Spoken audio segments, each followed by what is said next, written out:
Evolution career institute में आपका स्वागत है। अपन ने उस दिन चर्चा की थी ऊष्मागतिकी की आइडेंटिफिकेशन, मतलब उसकी विशेषताएं, उसकी परिभाषा। वह इसके अलावा अपन ने विभिन्न प्रकार के निकायों के बारे में भी बात की थी, जैसे खुला निकाय, बंद निकाय, विलगित निकाय। तो अपन निकाय के बारे में भी पढ़ चुके हैं, निकाय के बारे में पढ़ चुके हैं। निकाय के बारे में मैंने बताया था, निकाय 3 प्रकार के होते हैं, खुला निकाय और बंद निकाय और तीसरा नंबर का होता है विलगित निकाय। इसके बारे में अपन ने चर्चा कर चुके थे, चर्चाएं कर चुके थे।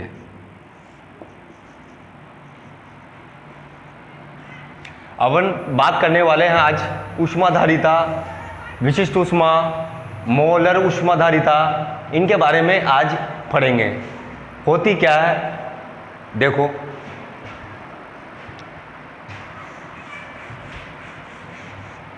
ऊष्माधारिता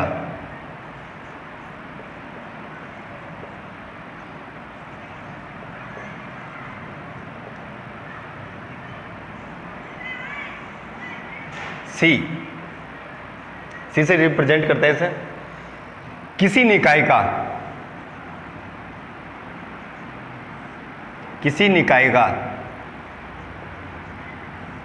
निकाय की बात हो रही है, यहां पे अंडरलाइन कर देता हूं मैं, यहां पदार्थ नहीं। अगर पदार्थ होता तो फिर उसकी परिभाषा ही चेंज हो जाती है पूरी। किसी निकाय का ताप 1 डिग्री सेल्सियस, या सेल्सियस में भी ताप को नापते हैं, 1 डिग्री केल्विन बढ़ाने हेतु आवश्यक ऊष्मा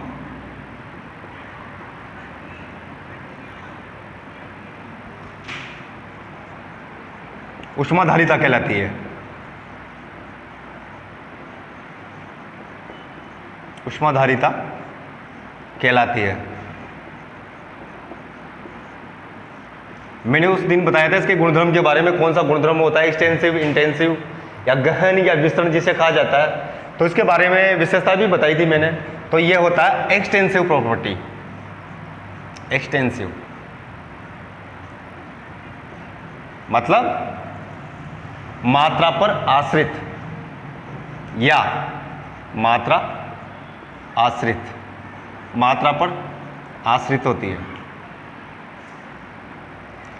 इसे ही विस्तृण गुणधर्म भी कहते हैं, या लगा के। एक्सटेंसिव बोल दो, मात्रा आश्रित बोल दो, जो मात्रा पर निर्भर करते हो, इसे ही कहते हैं विस्तृण गुणधर्म, हिंदी में बात करें तो।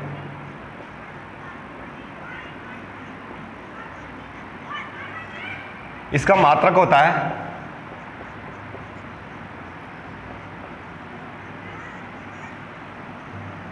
मात्रक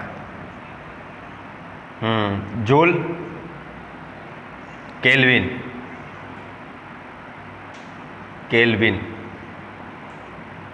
जूल केल्विन। और सीजीएस में बात करूं, सीजीएस पद्धति बताई थी मैंने उस दिन, एमकेएस, सीजीएस में इसका मात्रक होता है, जूल को आप कन्वर्ट कर दो कैलोरी में, केल्विन को कन्वर्ट कर दो डिग्री सेल्सियस। ये दोनों प्रकार के मात्रक आपके सामने हैं, ऊष्माधारिता। अब इसके अलावा आगे बात करते हैं, ऐसी ही परिभाषा है लेकिन अंतर है। ऊष्माधारिता एक ऐसा चैप्टर है जिसका संबंध केवल केमिस्ट्री से ना होकर फिजिक्स से भी है। आपको ये जरूरी नहीं है कि आपको केमिस्ट्री में देखने को मिलेगी ये चीजें, इसका संबंध तो पूरी साइंस से ही जुड़ा हुआ है। आपने देखा होगा कि केमिस्ट्री में बहुत सी प्रकार की रासायनिक विक्रियाएं संपन्न होती है जो केवल हीट पर निर्भर करती है ना, हीट पर ही निर्भर करती है, उसी के माध्यम से ही होती है। बहुत सी अभिक्रिया ऐसी होती है, अगर जिसको बाहर से हीट ना दो, या फिर उसको रासायनिक अभिक्रिया होने के बाद हीट का बाहर निकलना, मतलब आना और जाना हीट पर ही निर्भर करता है। जैसे आपने उदाहरण देखा होगा कभी, जो आप चूने, ये पोतने का चूना होता है, मतलब चूना जो उसको किसी पात्र में पानी के साथ में डालने के बाद में आपने देखा होगा बहुत तेज मात्रा में गर्म होता है, तो हीट बाहर की तरफ निकलती है। इस प्रकार की अभिक्रिया कहलाते हैं ऊष्माशोषी अभिक्रियाएं, ऊष्माक्षेपी अभिक्रियाएं। शोषी का मतलब होता है ऊष्मा अंदर की ओर आना, और क्षेपी का मतलब होता है बाहर की ओर जाना, ऊष्मा का बाहर की ओर निकलना। इस प्रकार के अभिक्रियाओं को ऊष्मा क्षेपी अभिक्रियाएं कहा जाता है।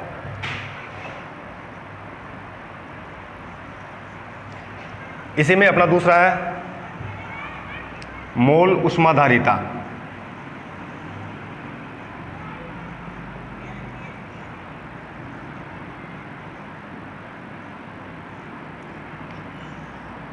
ऊष्माधारिता को सी से प्रेजेंट करते हैं, और यहां पे देखो सी, यहां एम लिख देता हूं मैं, एम,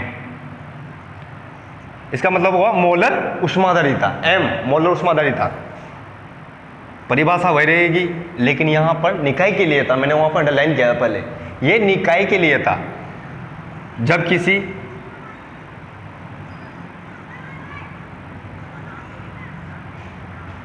पदार्थ को मोल में लिया जाए, मोल, मोल एक तरह का नाप होता है, जैसे 1 kg, 1 ग्राम, इसी प्रकार मोल भी एक मात्रक होता है। मोल का मतलब होता है जैसे एक अणु में उपस्थित परमाणुओं की संख्या मोल कहलाती है, मोल कहलाती है। और एक तरह की अवोगाद्रो संख्या होती है, जैसे मैंने एक मोल कोई भी, जैसे लोहा ले लिया, अब मुझे पता नहीं उसमें कितने एटम है, उसको मैं एक मोल मान लूंगा। एक मोल लकड़ी हुई, एक मोल जल हुआ, एक मोल गैस हुई, ऑक्सीजन हुई, एक मोल हीलियम गैस ले ली मैंने, तो वह मोल का मतलब सीधा सा अर्थ यही है।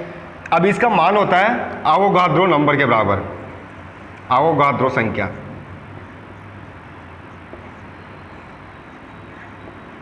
वो याद होगी आपको, 6.023 इंटू 10 की पावर 23। अगर किसी ने कहा मैंने एक मोल गैस ली, तो उसमें परमाणुओं की संख्या हमेशा कहीं भी ज्ञात कर लो, यही आएगी। इसे कहते हैं अवोगाद्रो संख्या। एक मोल का सीधा अर्थ यही है। इसको समझाने के लिए मैंने यहाँ पे लिखा है कि मोल होता क्या है। मैं बार बार मोल का उपयोग कर रहा हूँ, मोल मोल मोल। अरे ये क्या है मोल? एक तरह का नापने का मात्रक। ये भी दो प्रकार का मिलता है आपको आगे। एक तो मोल, ये मात्रक रहेगा। एक मोल, वो थ्योरेटिकल में उपयोग करते हैं अपन, ये मात्रक है। मोल और मोली बोलेंगे वहां पे, जब जाके समझ में आएगा वो। तो आगे इसके बारे में विदेश वो बहुत सारी चर्चाएं करेंगे कि मोल होता क्या है। जब किसी पदार्थ को पर मोल या मोल में लिया जाए तो इसके लिए आवश्यक ऊष्मा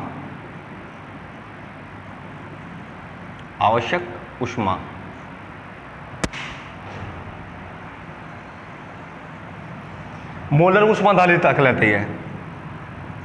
मोलर ऊष्माधारिता कहलाती है।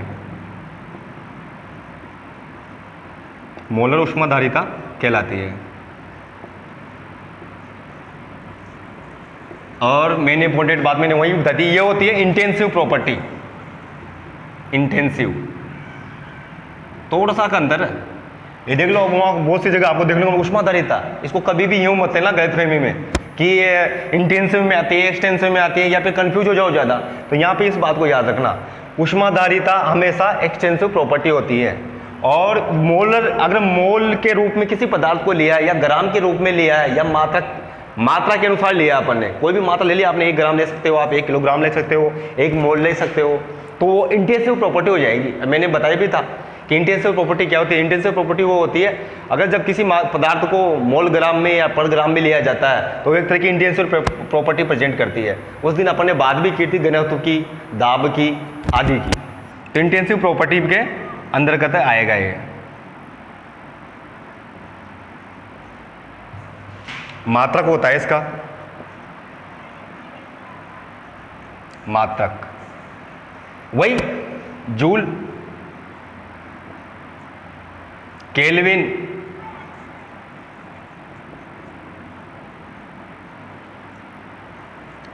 लेकिन मोल में लिया तो मोल इनवर्स 1, मोल इनवर्स 1।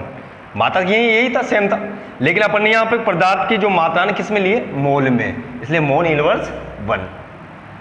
और CGS में इसका हो जाएगा जूल का कैलोरी, जूल का हो गया कैलोरी। केल्विन का हो गया डिग्री सेल्सियस और मोल इनवर्स 1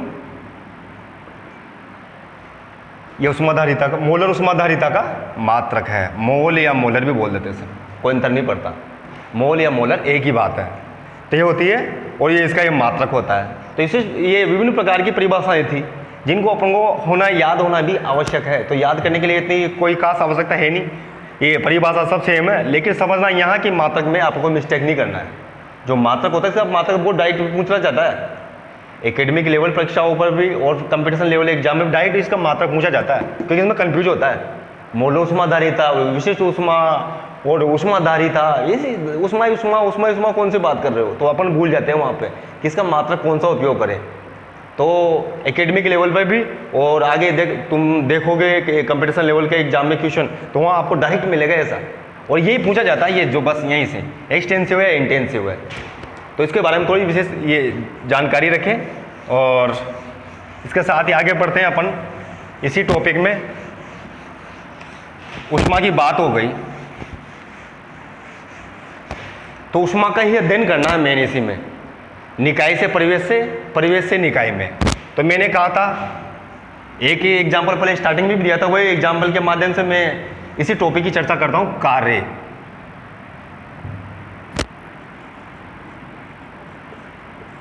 फलन,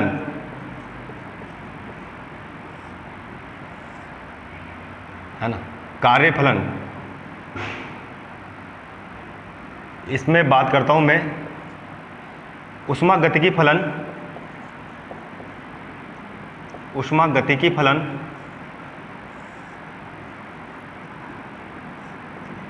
या इसे अवस्था फलन भी बोलते हैं,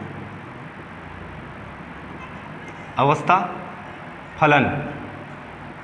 और दूसरा वाला होता है इसमें पथ फलन। होता है क्या है सब समझाऊंगा मैं। पथ फंक्शन, पथ फंक्शन,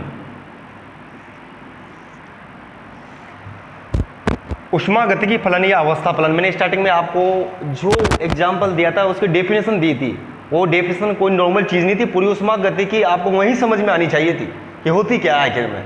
वो डेफिनेशन के लिए मैंने वो इसके पहले वाला वीडियो देखा होगा आपने, तो उसमें टाइम दिया था ज़्यादातर, आप सोचोगे कि पूरा वीडियो देखें, लेकिन वो मेन पूरे चैप्टर पे ही डिपेंड थी। वो छोटे मोटा उदाहरण नहीं थे। जो मैंने निकाय और परिवेश के बारे में बताया था उसको ही बारीकी से जानना। ये टॉपिक आपको जीवन में कभी परेशान ही नहीं करेगा, इसकी मैं खुद गारंटी लेता हूँ। तो मैंने बताई थी आपके एक पात्र है और दूसरा वाला पात्र था, इसमें उबलता हुआ पानी ले लिया आपने। ये दोनों निकाय है, निकाय को अच्छी तरह से समझ में आ गया होगा। ये आपने ले लिया बर्फ का टुकड़ा, आइस, बर्फ, और एक में उबलता हुआ पानी। एक पात्र या निकाय बोल देता हूँ, पात्र बोलना बेकार है। अब आपको समझ में आ गया कि मेरे पास दो निकाय है और दोनों खुले हैं। इसका दाब 1 atm है, मतलब खुले वातावरण में रखे हुए हैं। एक वायुमंडलीय दाब पर दोनों ही पात्र है। अब एक में बर्फ है और एक में उबलता हुआ पानी है, तो आप देखो कि ऊष्मा का निकाय की परिसीमा से बाहर जा रही है, निकाय की परिसीमा से बाहर जा रही है। आप यहाँ देखोगे कि यहाँ तो साहब ये बर्फ है, बर्फ का एक टुकड़ा सॉलिड अवस्था में है बर्फ। अब धीरे धीरे इसका गलनांक की ओर हीट प्रभावित हो रही है। जैसे ये आइस है, आइस पिघल रही है, पिघलने के बाद में धीरे धीरे धीरे धीरे इसके तापमान में कमी आ रही है और जो बाहर का वातावरण का या परिवेश का जो वातावरण का जो टेम्परेचर है उसके समान होने की कोशिश करेगा और हीट का बाहर अंदर जाना बंद हो जाएगा। तो उसके माध्यम से, लेकिन ये प्रोसेस हो रहे हैं, इसका मतलब क्या निकल रहा। अगर मान लो कोई हीट इस निकाय की परिसीमा से बाहर जा रही है और या परिवेश से निकाय की सीमा में अंदर की ओर आ रही है, तो इसको उपयोगी कार्य में उपयोग भी तो कर सकते हैं। इसको उपयोग कार्य के रूप में। अब इस दुनिया में कोई बिना फायदे का कोई काम करता ही नहीं है। आपने लकड़ी जलाई, क्यों? आपको खाना पकाना होगा या उसी हीट जनरेट करनी होगी, आपको इसे उपयोगी कार्य में तो उपयोग करना है। आपने खाना खाया है ना, खाने का पाचन हुआ, तो ये भी तो एक तरह का उसको ऊर्जा ही तो उत्पादन करना होता है, तो उसको उपयोगी कार्य में काय से बदले। तो इस प्रकार के यही टॉपिक अपना कार्यफलन पर डिपेंड है। देखो कैसे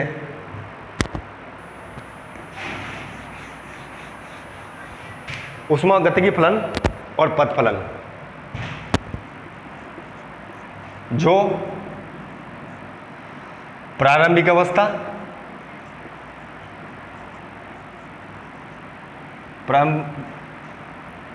जो निकाय, प्रारंभिक अवस्था या अंतिम अवस्था पर निर्भर करते हैं, अवस्था पर निर्भर करते हैं,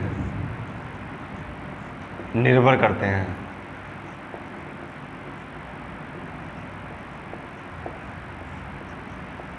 ऊष्मागतिकी फलन या अवस्था फलन कहलाते हैं। अवस्था क्या होती है? प्रारंभिक अवस्था और अंतिम अवस्था, दो प्रकार की अवस्था बनती है। जैसे आप मान लो आपने किसी भी लिक्विड को या ये समझ लो कि पानी को आपने ताप दिया, तो उसका शुरुआत में ताप था क्या, मान लो 20 डिग्री सेल्सियस, वो बढ़ के हो गया 40 डिग्री सेल्सियस, तो इसकी प्रारंभिक ताप क्या हुआ 20 डिग्री सेल्सियस, और अंतिम ताप कौन सा हुआ 40 डिग्री सेल्सियस। तो औसत हो गया ना दोनों का, प्रारंभिक और अंतिम दोनों ताप का। तो ये प्रारंभिक या अंतिम अवस्था पर निर्भर करते हैं, पथ पर नहीं, पथ पर निर्भर नहीं करते, पथ पर निर्भर नहीं करते,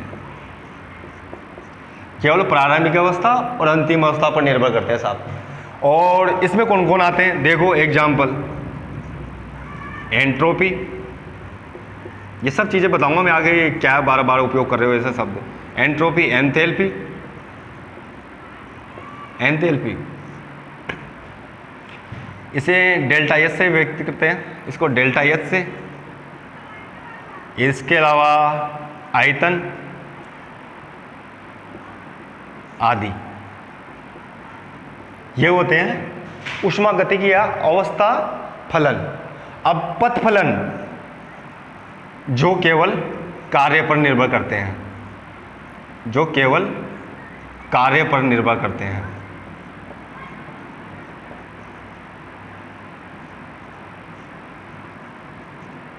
निर्भर करते हैं, इसमें केवल दो ही है, W मतलब कार्य, और दूसरा होता है ऊष्मा। क्यों? कार्य के आधार पे मैं बात करूं, एक होता है प्रसार कार्य।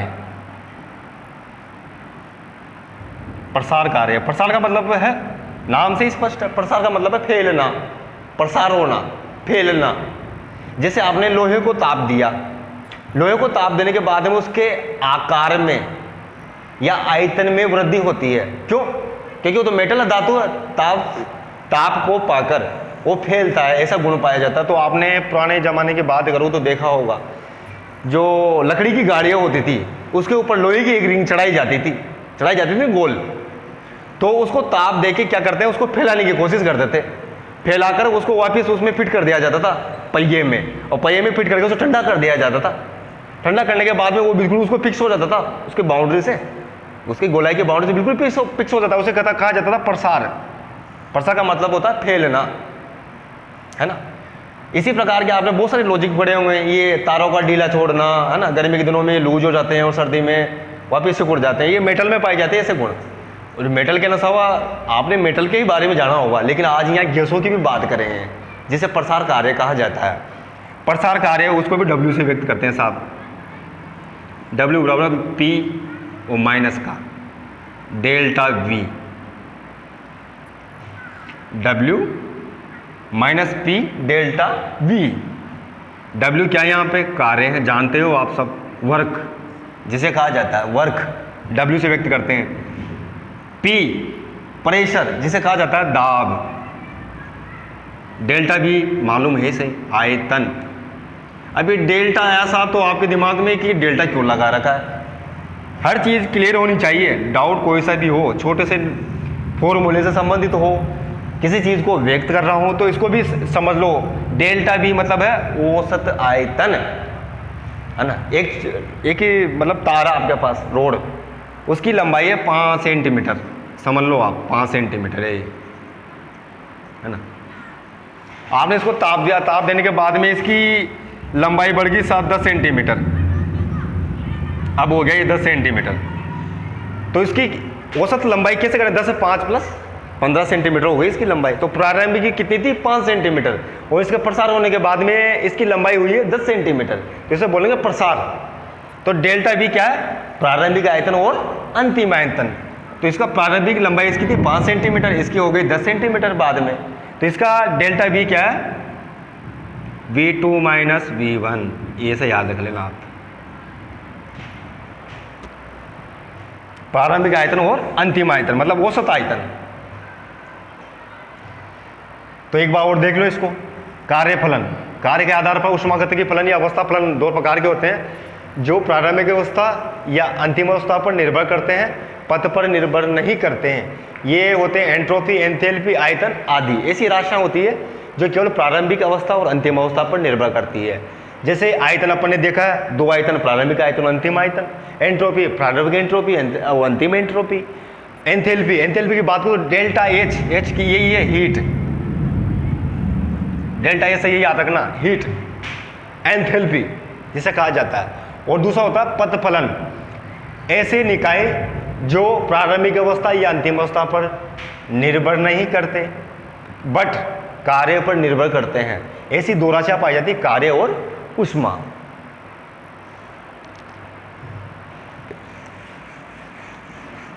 तो अपन ने ऊष्मागतिकी फलन, पथ फलन, इन पर चर्चा की है, और अब चर्चा करेंगे कार्य पर विशिष्ट रूप से।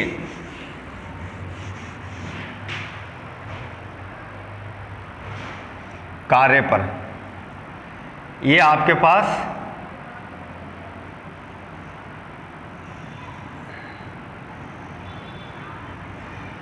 दो प्रकार के सिलेंडर है, सिलेंडर समझ लो, गैस उसमें भरी जाएगी। कंटेनर, जिसे कंटेनर कहा जाता है, कंटेनर है साहब, इसमें एक पिस्टन लगा हुआ है बिना घर्षण बल का साहब, कोई घर्षण बल नहीं है इसके ऊपर, पिस्टन के ऊपर, ठीक है।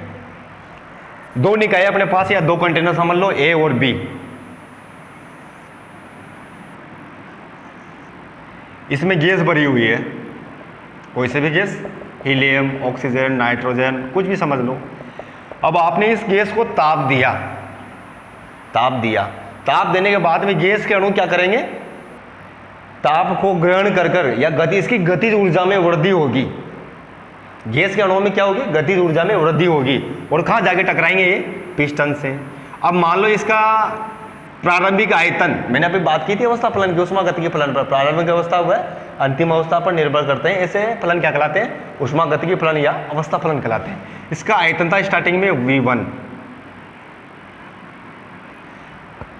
अब इसने V1 के बाद में ये पिस्टन सरक के कहाँ आ गया साहब, ऊपर, यहां आ गया, तो आयतन में वृद्धि हुई है। अब इसका आयतन हो गया V2, V2। अब आपने कहां दिए ऊष्मा, इस निकाय को। अब कार्य कहां हुआ, निकाय से परिवेश की ओर, मतलब निकाय से परिवेश की ओर कैसे हुआ, पहले ये पिस्टन यहां पे था, निकाय का पिस्टन यहां पे था, और इसने कार्य कहां किया, परिवेश की ओर, ऊपर की ओर, परिवेश की ओर, है ना। तो निकाय से जब परिवेश की ओर कार्य करे, निकाय से परिवेश की ओर कार्य करे, तो किया गया कार्य होगा, बाद में चर्चा करेंगे, इसको भी देख लो। तो निकाय परिवेश पर कार्य करे तो किया गया कार्य होगा, निकाय परिवेश पर कर रही है, अब समझ लो, तो इसका कार्य होगा पॉजिटिव, धनात्मक साहब।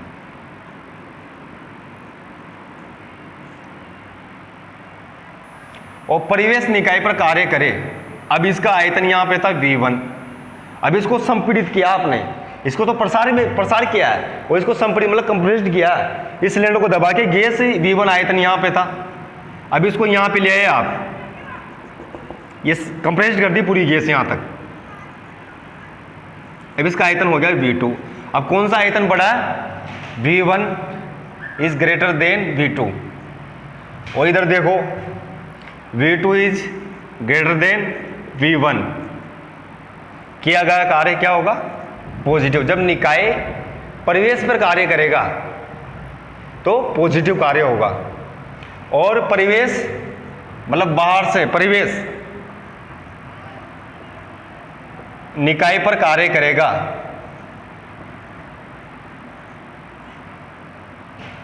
तो किया गया कार्य होगा पॉजिटिव। सॉरी, इधर नेगेटिव आएगा, नेगेटिव। निकाय अगर परिवेश पे कार्य करेगा तो नेगेटिव, और परिवेश निकाय पर कार्य करेगा तो पॉजिटिव, मतलब धनात्मक, ऋणात्मक और धनात्मक।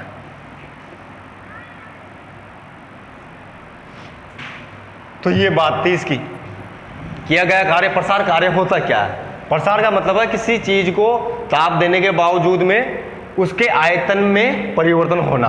इसका आयतन V1 था, आपने ताप दिया निकाय को, तो परिवेश के विपरीत कार्य करना पड़ा इसको। इस पिस्टन को यहाँ से सरक के यहाँ तक आना पड़ा। इसका V1 आयतन था जो कम था, अब आयतन हो गया साहब थोड़े समय बाद में पिस्टन सरक के यहाँ आएगी तो V2 हो गया, तो V2 आयतन ज्यादा है V1 से। और इस पर देखो आप, परिवेश द्वारा निकाय पर कार्य किया गया, तो आपने पिस्टन पे दबाव डाला, दबाव डालने के बाद में इसका आयतन था V1, और दबाव डालने के पश्चात इसका आयतन हो गया V2, तो V1 आयतन इसका V2 से ज्यादा है, तो परिवेश में निकाय पर अगर कार्य करता है तो पॉजिटिव होगा हमेशा।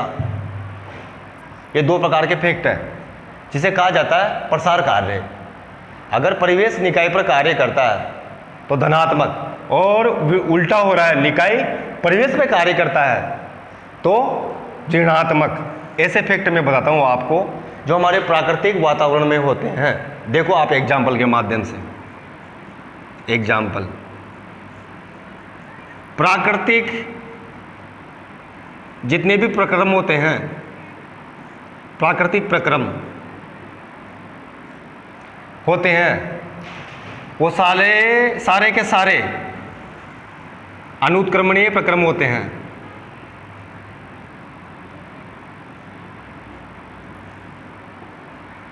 अनुक्रमणीय प्रक्रम होते हैं।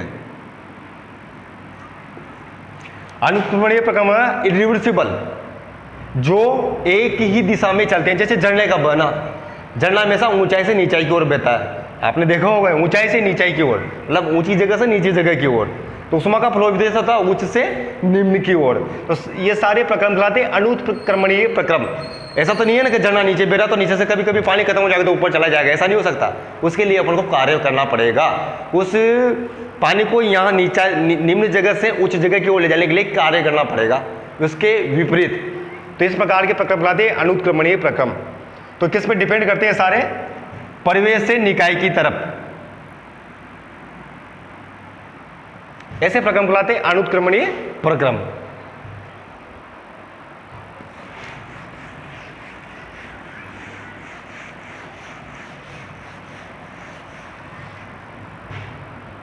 अब उष्मा गति के कितने प्रक्रम होते हैं? उष्मा गति के कितने प्रक्रम होते हैं?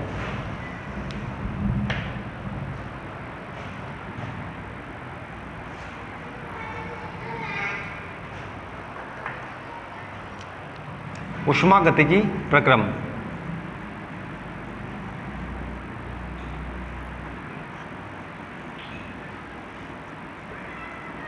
निकाय की बात हुई है, कार्य की बात हुई है, गुणधर्म की बात हुई है, ताप स्केल की बात हुई है।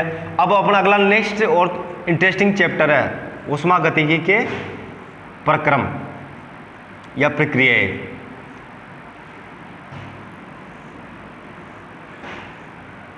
Thermodynamics process, dynamic process.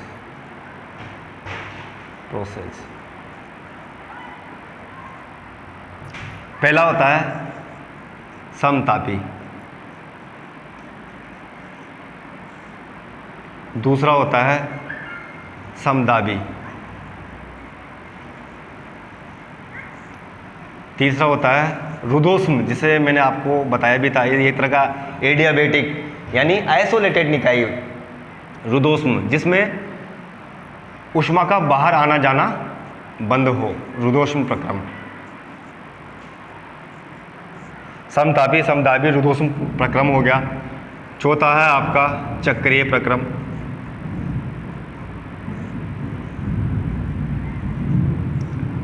पांचवा हो गया समायतनी।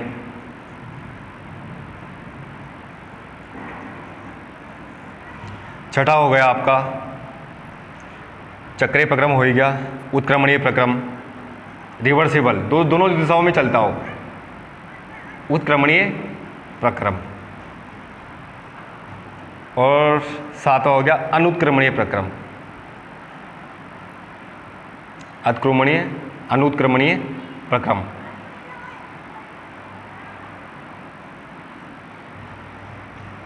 इसको इंग्लिश में इसके नाम भी लिख लो। Isobaric, adiabatic, adiabatic, cycle, isochoric,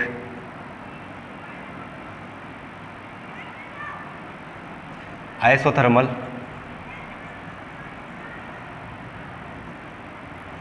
isothermal, reversible, reversible process, irreversible, irreversible, अनुत्क्रमणीय प्रक्रम कहा जाता है जिसे।